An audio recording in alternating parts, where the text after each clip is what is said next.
अस्सलामु अलैकुम वरहमतुल्लाहि वबरकातुह। उम्मीद है कि तमाम ही नाज़रीन खैर व आफ़ियत से होंगे और अल्लाह ताला आप सबको अपने हिफ्ज़-ओ-मान में रखे।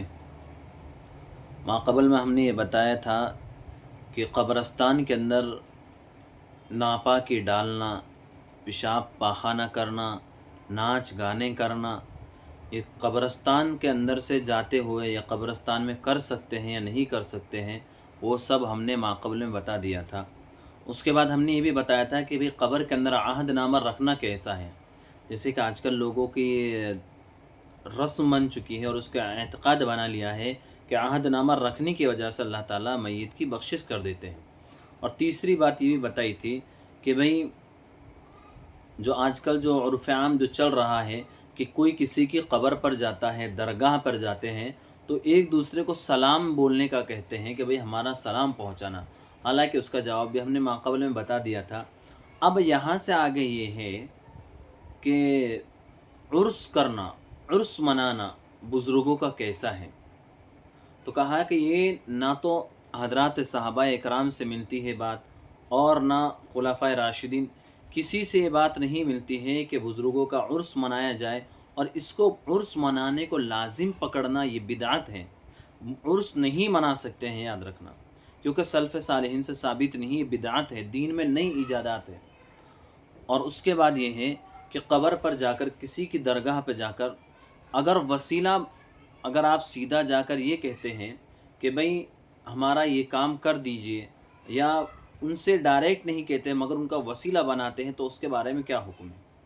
अगर वहाँ दरगाह पर जाने के बाद में आप ये कह रहे हैं किसी अल्लाह वाले की दरगाह पर जाने के बाद में कि आपके ज़रिए से या आप हमारा ये काम अल्लाह ताला से करा दीजिए, तो कहा कि इस तरीके से कह सकते हैं या नहीं कह सकते हैं? तो कहा कि नहीं कह सकते हैं, गुनाह है। हाँ, उन बुज़ुर्गों का वसीला अल्लाह ताला से दुआ करें कि अल्लाह ताला मेरा ये काम बना दीजिए, ये तेरे नेक बुज़ुर्ग जो यहाँ सोए हुए हैं, इनके ज़रिए से, इनका वसीला देकर आप काम करा सकते हैं। लेकिन इनसे डायरेक्ट आप कहें कि आप अल्लाह से हमारा ये काम करा दीजिए, ये नहीं कह सकते हैं। और तीसरी बात ये है कि क़ब्र दरगाह पर जाने के बाद बहुत से लोग झुकते हैं, जिससे पहले ज़माने में बादशाहों के ज़माने में सर झुकाया करते थे, इस तरीके से। और दूसरे नंबर पर यह है कि दरगाह को चूमते हैं, हाथ से चूमते हैं, तो कहा है कर सकते हैं।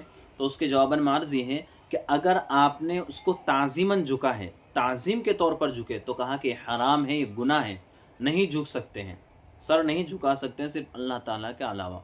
और दूसरे नंबर पर यह है, क्या उनसे उनकी कदम बोसी कर सकते हैं, नहीं कर सकते हैं? तो कहा कि ये भी नहीं कर सकते हैं, इसके अंदर भी ताज़ीम पाई जा रही है, लिहाजा अपने आप को इससे बचाना है और दूसरों को भी बताना है कि गुनाह है, इससे बचना चाहिए और ये हराम के करीब पहुंचा देता है। बाज़ दफ़ा अगर आप ताज़ीम की वजह से झुक गए तो आपने हराम काम कर लिया और ईमान से आप निकलने के करीब हो जाएंगे। लिहाजा अपने आप को बचाना है और अपने घर वालों को भी। अल्लाह ताला अमल की तौफ़ीक़ अता फ़रमाए। अस्सलामु अलैकुम वरहमतुल्लाहि वबरकातुहू।